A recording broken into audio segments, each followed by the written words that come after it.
Hundreds of students are traveling to Fort Atkinson today. That's to learn what a school day looked like in the 1840s. Our own Lilly Cederdahl is live with us from the Fort Atkinson State Preserve. And Lilly, what can we see now that these kids are going to be showing or seeing today?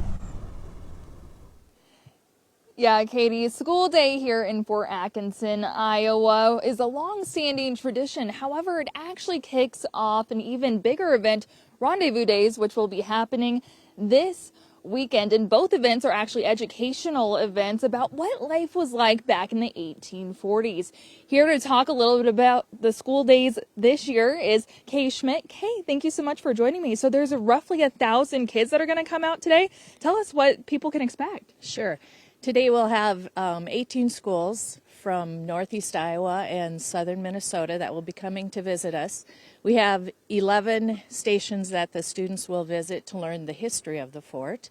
And then once that's done, they have 20 different stations that they'll go to the camp and learn about blacksmithing, basket weaving, spinning, all of those things that were done back in the 1840s. And why is it kind of important to have events like this for these students to kind of remember history in a way?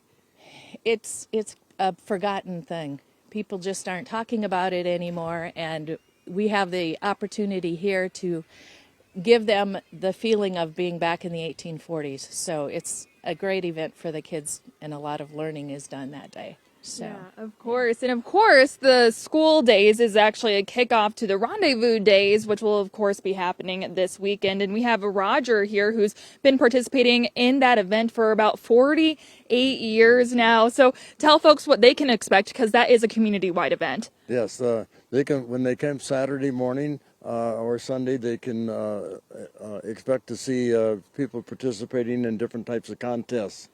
First thing Saturday morning will be the flint and steel contest, where they actually have to start a fire with flint and steel and burn a string in half. And they have just a few minutes to do that. And I help and participate in putting that event on. Then from there, the different events, there'll be archery contests, there'll be cooking contests later in the afternoon for the women, and all kinds of events for the community. For the community, for people to watch, yeah. Yeah, absolutely. And if people are interested in coming out, how can they get involved?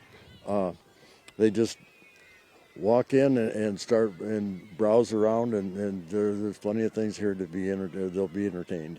Thank you so much, Roger. And of course, people that come out this year can expect a couple of restoration efforts, maybe a little bit of changes coming to the preserve here. So, of course, Kate, tell us a little bit about those changes. So the Fort Atkinson State Preserve was granted $1 million grant for restoration for the buildings. So in March, they started the restorations. They redid the Northeast Cannon House. They worked on the windows and the structure of the museum behind us.